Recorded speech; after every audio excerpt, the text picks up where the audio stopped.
குருவடிகளே சரணம். Hello friends and viewers, எல்லாருக்கும் வணக்கம். தாயுமான சுவாமிகள் அருள் செய்த பாடல்களுக்கான மூலமும் உரையும் பார்த்துட்டு இருக்கோம். இப்போ நம்ம பார்க்க போற பாடல் 2.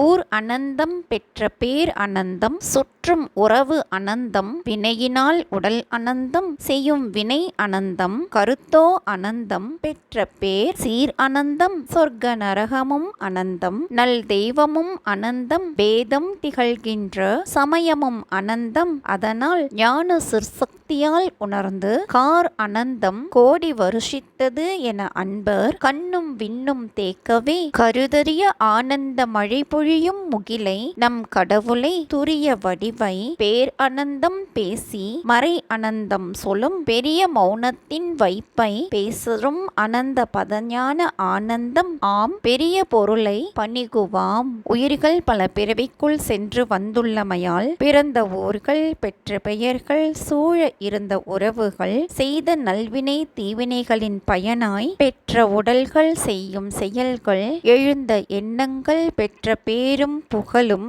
இவை எல்லாமே பற்பல, சென்று வந்த சொர்க்க நரகங்களும் பல, வழிபட்ட நன்மை செய்யும் தெய்வங்களும் பல, வேறுபட்ட கருத்துகளுடன் கூடிய சமயங்களும் பல. அதனால் ஞானத்தை தரும் பராசக்தியின் அருளால் உணர்ந்து மேக கூட்டம் பெருமளவில் திரண்டு வந்து மழையினை பொழிவது போல அன்பர்களது கண்ணிலும் மனமாகிய விண்ணிலும் திருவருளாகிய நீரை தேக்கி எண்ணுதற்கரிய பேரின்பமாகிய மழையினை பொழியும் மேகத்தை, நமது கடவுளை, நாலாம் நிலையாகிய துரிய வடிவத்தை பல பெயர்களால் புகழ்ந்து பேசப்படுவதும் பல வேதங்களாலும் சிறப்பித்து சொல்லப்பட்டதும் ஆகிய மௌனம் என்னும் நிதி குவியலை பேசுவதற்கு அருமை உடையதும் எல்லையற்றதும் ஞானமயமானதும் ஆன பெரிய பொருளை பணிந்து வணங்குவோம் அப்படின்னு சொல்லியிருக்காருங்க. இதுதாங்க இந்த பாட்டோட பொருள்.